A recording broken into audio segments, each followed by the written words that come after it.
Imagine a world where your television watches you back, where the government doesn't just control what you do, it controls what you think, what you remember, and even what you believe is true. That world is not some far-future dystopian sci-fi fantasy. George Orwell wrote it in 1948 and called it 1984. Published in 1949, the novel became one of the most important books of the 20th century, and many argue the most important book for the 21st. Today, we're breaking down its main points, the real-world context that created it, and the chilling lessons it still screams at us. First, the context. George Orwell, real name Eric Arthur Blair, was a British writer who had already fought fascism in the Spanish Civil War and watched Stalinism devour the ideals of the left. By the late 1940s, the world had just survived Hitler and was now staring at Stalin's iron grip on Eastern Europe. Orwell was dying of tuberculosis when he wrote the book on the remote island of Jura. He wanted to warn democratic socialists like himself. Totalitarianism doesn't always arrive wearing a swastika or a red star. It can arrive wearing the smiling face of the greater good.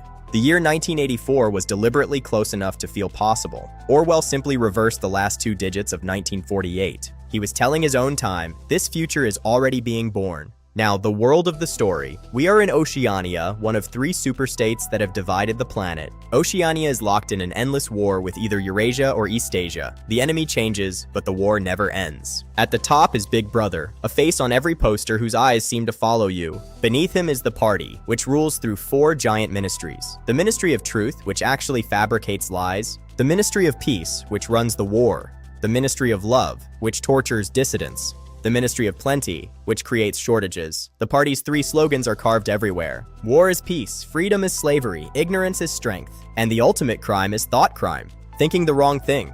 You don't even have to say it. If you think it, you can be vaporized. Our guide through this nightmare is Winston Smith, a low-level party worker whose job is to rewrite history every single day. Newspapers, books, photographs, anything that contradicts the party's current version of events is destroyed and replaced. Winston knows the system is built on lies, but he feels powerless until he meets Julia. Their secret love affair becomes an act of rebellion. They believe they've joined an underground resistance, led by a mysterious figure named Emmanuel Goldstein. Instead, they are drawn into a trap by the party's inner circle, especially a man named O'Brien. What follows is one of the most harrowing sequences in literature. Room 101, the place where the party breaks you by forcing you to confront your absolute worst fear. Winston's final defeat is not physical, it's spiritual. The last line of the book is devastating because it shows the total victory of the state over the human soul. So what are the core lessons Orwell wants us to carry into our own lives? First, the control of language controls thought.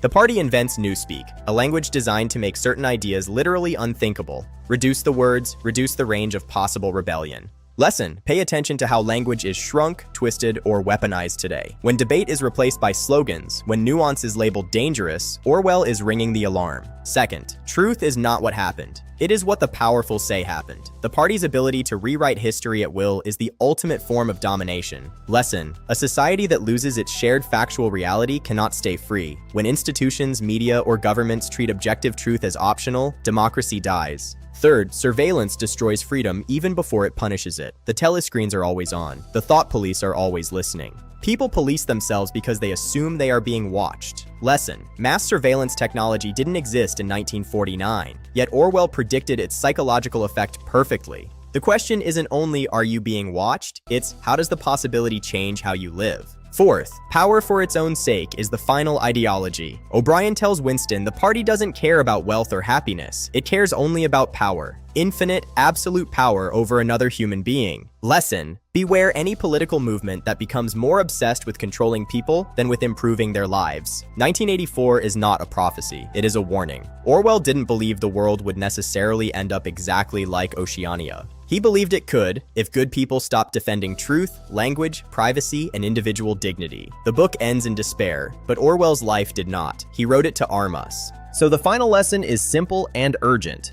Read, question, remember. Resist the temptation to let any side, left, right, or center, tell you that 2 + 2 = 5. Because once you accept that, the total erosion of your individual liberty is just a matter of time. Hang on to truth. Hang on to objective reality. Resist. If you enjoyed that, share, like, and subscribe for more book breakdowns. See you on the next one.